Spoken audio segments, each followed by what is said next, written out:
I was once told that receiving a bad prognosis about a family member is like a line in the sand being drawn.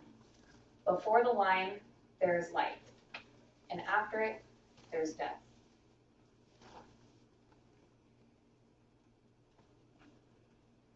I grew up on the beach in Florida, where my family, and my grandmother especially, tried to give my brother and I the best childhoods that they could.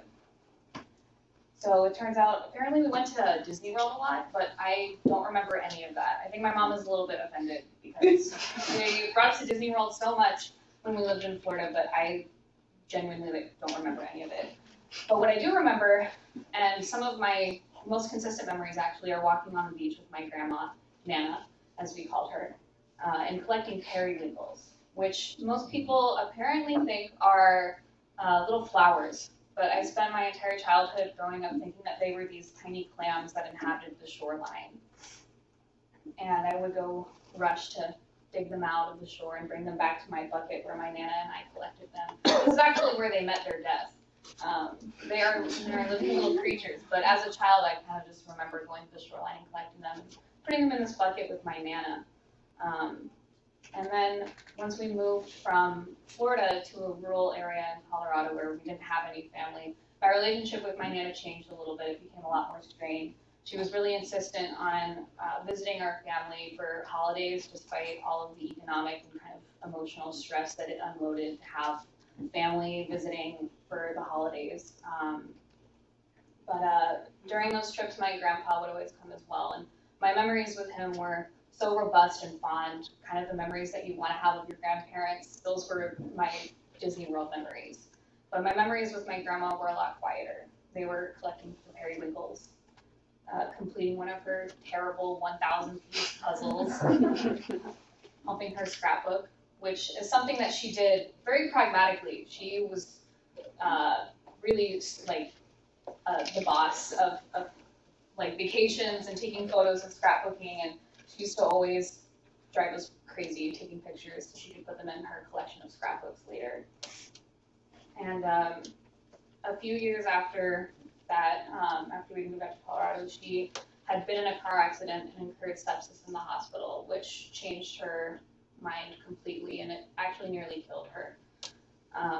This is a drawing, actually, of a test that they performed. So in basic neuropsychological assessments that the doctors did with her, it wasn't that she couldn't draw or didn't remember how to draw. She could draw, she just drew things really differently, kind of odd ways. She put the doors on the roof and chimney poking out the side. Nothing was really where it was supposed to be, but the information was still there. It was just her mind that was different. And we had been told that she would be a bit different. So that for me was the first line in the sand that was drawn. So she became a lot more narcissistic, a little bit less inhibited. She didn't really perceive any of these changes herself. The line didn't divide life and death, it divided old Nana and new Nana. Some of the changes were funny. So she used to knit a lot before her accident, and she continued doing that, but now for Christmas we get the most cliche ugly Christmas sweaters from Grandma with these like gaping holes in the side, and like they're too small. My dad would get kind of like smug because he would only get a scarf, which actually looked kind of normal, but the rest of us would get stuck with like these bizarre looking sweaters, and you know, kind of your typical like, do we have to wear this, Mom? So those were the funny things. Some of the things were a little bit more embarrassing. One time she spread feces in a bathroom wall because she couldn't find the toilet paper. And some things were a little bit more serious. She had been a practicing psychologist, and she was still seeing patients even after her injury, which was clearly not appropriate because she had suffered like severe brain damage and wasn't in any state to be seeing patients still. So we moved her into an assisted living facility on the coast. And with my Nana at more of an emotional and physical distance than ever, I was kind of left home, grasping at these memories that I did have of her, trying to piece together what her reality must be like now. So one thing she did for me was she sent gifts sometimes. She rarely visited, but what she did send, she'd send photos that had like figures blacked out in them and odd drawings on them. She'd send us my dad's old games from when he was a kid. And one thing that always really struck me that she sent were these little cards, like tiny envelopes that she had made out of receipts and checks that had never been cashed, and she'd write unintelligible messages on them and put them in these tiny little envelopes that she made, and she would send me those. And it turns out actually, so my mom was in Florida with her recently and said she had an entire trash bag full of them that she had just been making.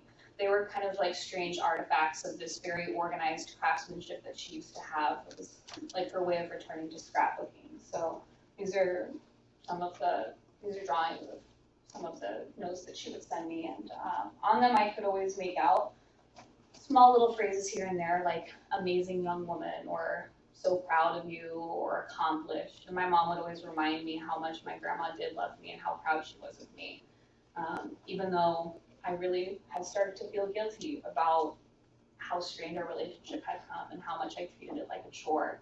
And one day I got a little envelope from her, and it had a booklet inside of it, presumably something that she gave to her patients that had inspirational daily quotes in it. And it was printed on a copy of the Feelings Color Wheel, which is a tool used in psychology to help people discover the interconnectedness of their emotions. And I was on the phone with my mom because I had just received this little tiny envelope from her. She said, "You know your Nana invented that, right?" And the next thing that I did was I went on Google, and I Googled the Feelings Color Wheel, and the first thing that came up was a bunch of images of it, and the first link that I clicked led to a website that directly cited Nana as the creator of the Feelings Color Wheel. And it was like, in that moment, I kind of saw Nana maybe for who she was as a whole person and not just my grandma.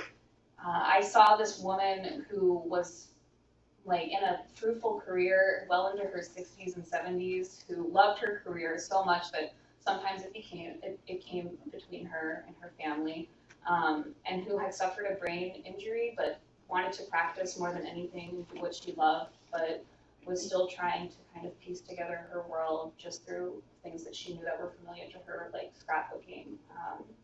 And it seemed like that little piece of information that Nana had created this gave so much context and helped me kind of reimagine her for the whole person that she was. About a month later, so time-wise this is probably a little bit murky, but this was actually this past semester, my mom texted me and told me that Nana had a major stroke that did damage to her vision, and I felt completely helpless. She seemed to be losing more of her reality by the day, and I was feeling more and more like I had failed as a granddaughter, and wasn't really able to do anything at this point to repair that relationship because she had already lost so much of her own reality.